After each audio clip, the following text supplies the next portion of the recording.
Hello viewers, just a brief update on the war which is going on in Ukraine.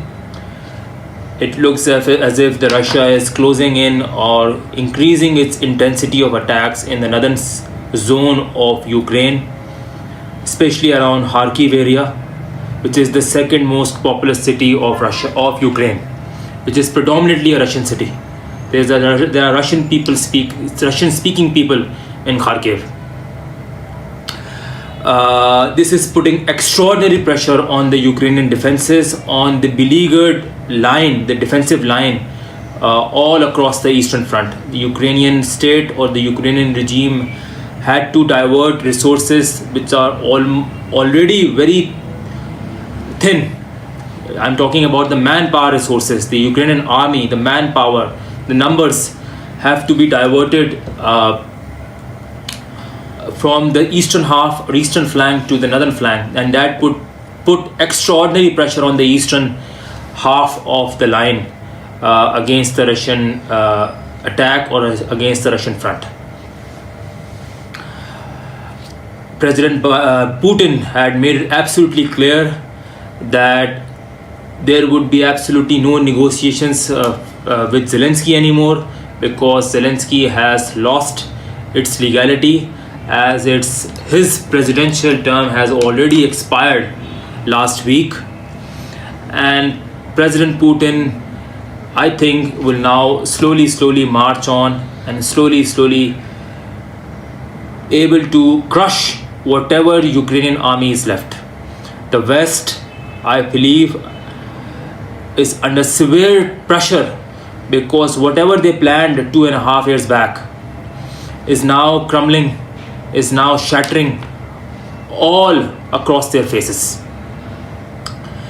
They basically are staring defeat. The NATO itself is staring defeat of enormous proportions, and I believe this will have significant geopolitical ramifications all over the world. As Russia crushes Ukrainian military, as Russia crushes the NATO-backed regime of Ukraine, you will see that there would be a new world order that is going to be established. A world order which is not unipolar anymore, a world order which would be multipolar, which would be more just, which has more centers of power than what we have accustomed to in the last 30 years or so. The unipolar movement, which actually started in the post-war or the post-Soviet breakup, is now collapsing in front of the eyes. And the blunders which the US empire had made in the last 30 years, starting from their disastrous wars in Afghanistan, in Iraq, in Libya, in Syria, and now in Ukraine, is turning United States not a laughing stock, but absolutely a pathetic power. A power which has a lot of bluster, a power which has a lot of pomp. But as far as the military arm is concerned, as far as the ground realities are concerned, I'm afraid the US military is lacking in strength, it's lacking in cohesiveness, it's lacking in leadership. And therefore, you can see those results being reflected wherever the US has basically put its muscle all over the last 20 years. And that's what's happening in Ukraine also. The US has tried its ultimate best, has tried its very best to basically use Ukraine as a dagger against Russia.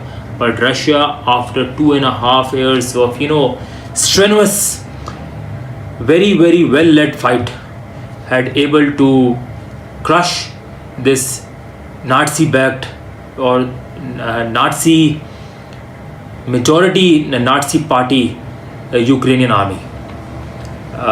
China and Russia now are kind of brotherly nations. They are basically collaborating with each other, not only financially but also militarily. And this is also a kind of a disaster in the making for the West and the US. The US is feeling pinch. The US is feeling pressure of whatever is happening not only in Ukraine but vis-a-vis the Ukraine the Russia and Chinese alliance. So this is what I wanted to cover about this war. It's actually a kind of a death by 1,000 cuts. The US is feeling powerless.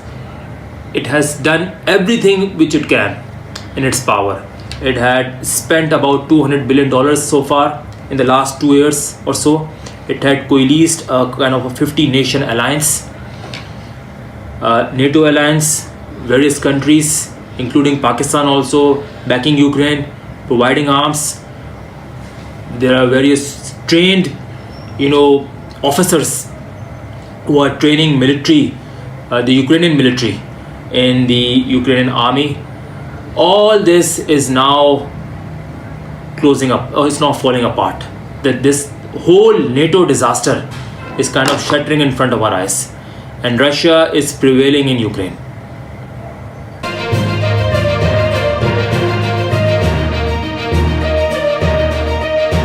Hello viewers.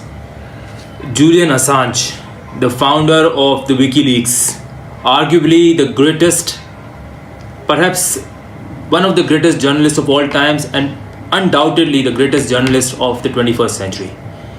Why is he greatest? Because he exposed the lies of the West, especially, but I think more importantly, he is hated by the US empire because it exposed the lies of the US elite, especially of the US wars in Afghanistan and in Iraq.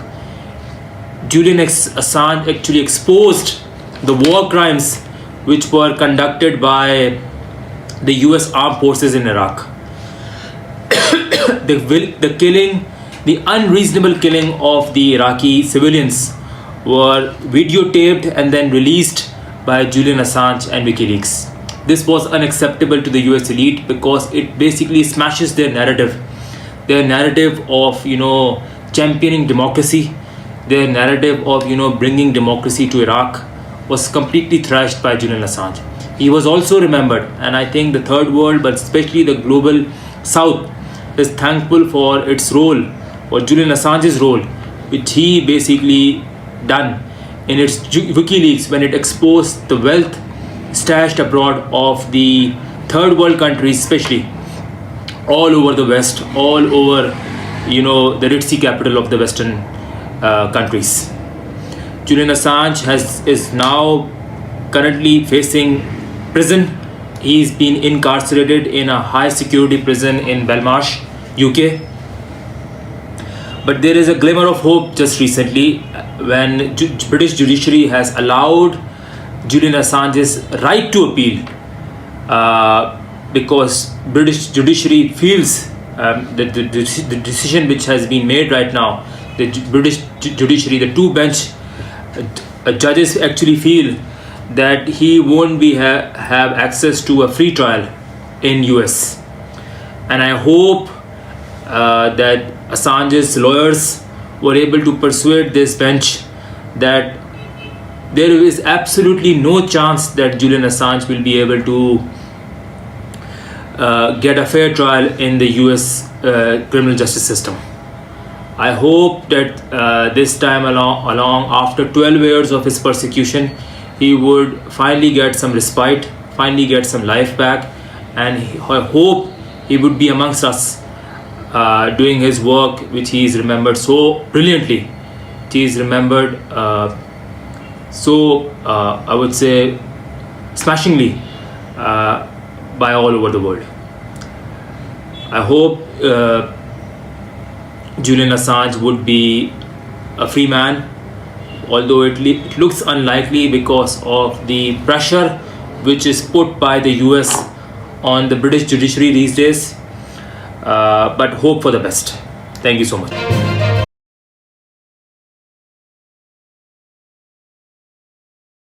President Raisi, who just visited Pakistan a few weeks back, had died of a tragic helicopter crash because, allegedly speaking, of harsh weather conditions, of foggy weather conditions, of rain and of hazy climate.